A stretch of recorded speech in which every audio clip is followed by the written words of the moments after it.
Suraxanıda tibb işçilərinin peşə bayramı qeyd olundu.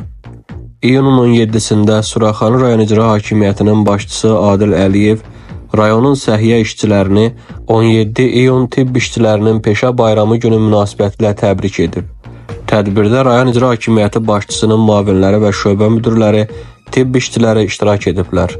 Tədbir iştirakçıları öncə Ulu Öndərin Əmircan qəsəbəsində yerləşən Heydər Əliyev parkında abidəsini ziyarət edib, önünə gül dəstələri düzüblər.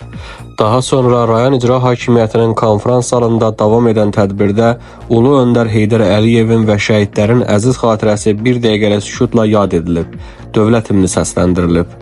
Rayon icra hakimiyyəti başçısı Adil Əliyev tədbirdə çıxış edərək çətin və şərəfli peşənin sahibləri olan tibb işçilərinə uğur və müvəffəqiyyətlər arzulayıb. Həmçinin qeyd edib ki, ümummilli lider Heydər Əliyevin müəyyənləşdirdiyi strateji siyasət kursunu layiqincə davam etdirən Prezident cənab İlham Əliyevin rəhbərliyi altında aparılan geniş miqyaslı islahatlar göstərir ki, milli səhiyyə sistemimiz sürətlə müasirləşir.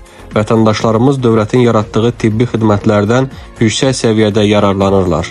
Daha sonra çıxış edən 23 nömrəli şəhər poliklinikasının baş həkimi Sənan Əliyev və Hövsan Sağlamlıq Mərkəzinin baş həkimi Ziyafət Tağıyeva göstərilən diqqət və qayğıya görə başda ölkə başçısı cənab İlham Əliyev olmaqla rayon rəhbərliyinə minnətdarlıqlarını ifadə ediblər.